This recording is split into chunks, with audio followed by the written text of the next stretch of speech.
What's up guys, it's Monday, January 2nd, 2017. Get ready to mess up that last number on the date. And I try to stay away from this, but I'm gonna go ahead and talk about something a lot of people have been talking about. If you were a celebrity in 2016, it was not a good year for you. Throughout 2016, we lost so many celebrities. I mean, there's a list going across your screen right now of all of them. It was awful. And even though I know the Earth's revolution around the sun has nothing to do with the deaths of our beloved, I still hope the 2017 can break this trend. I mean, for me, 2017 looks really great. I'm gonna be turning 18 soon, I'll graduate from high school, go off to college, and Star Wars Episode 8 comes out. I mean, it just looks really great. But I don't want 2017 to just be good for me. I mean, like, people, just stop dying. Look, I'm gonna be honest, and you might think I'm a bad person for it, but I didn't really care when Prince died.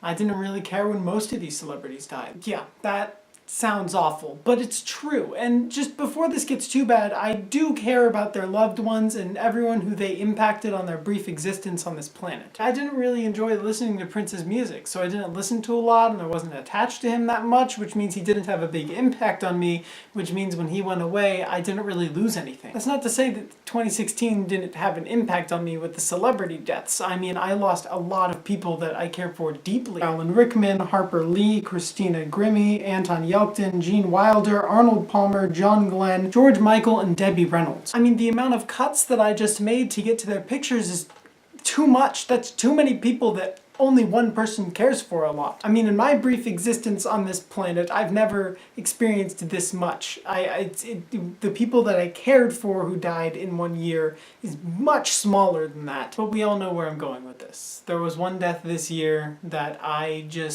don't even know what to say about it, except that it was one of the hardest things I've dealt with in my entire life. The moment that it was reported that Carrie Fisher had a heart attack on a plane, I was checking constantly on the internet to find updates and learn more information about it, and I knew hopes were very low that she would make it. And in last week's video, I even talked about how she was stable and how lucky I was, but I confused the word stable for okay, and that doesn't mean that way, and I apologize for making that mistake last week. A friend texted me on December 27th, and it just said, Carrie Fisher died.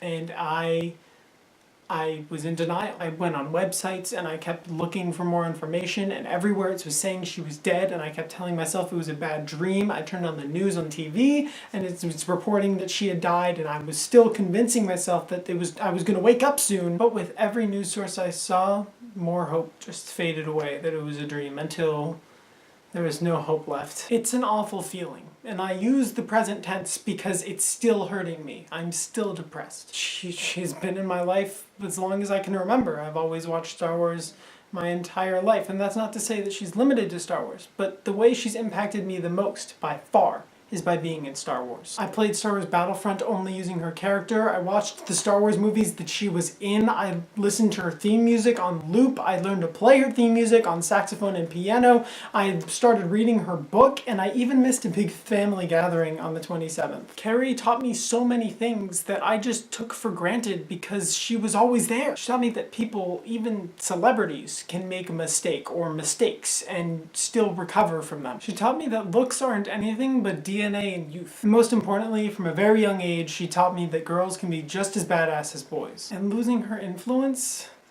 it's hard. For anybody out there that thinks that just because you don't know someone means that they can't influence you, you're wrong. Very, very wrong. I don't need to have had a conversation with her for her to have an impact on my life. I mean, you can see it today, everything that she's done for me without even knowing that she's done it for me. Celebrities have an impact on us, whether we want to believe that or not. I mean, it's just a thing, and losing them is like losing a family member because they have impacted you just as much as someone you know. There was a point to this video. I forgot it now. Right. For 2017, just try to find the positives. I have done that. In the beginning of this video, I showed you all my positives that I can think of now, and there are more unexpected ones to come. But just in case 2017 turns into a giant dumpster fire like 2016 did, I have something to look forward to. There are always sparks just sprinkled in the darkness. That's something the princess taught me. Have a great week, and I will see you for the next one. Sorry it's so sad.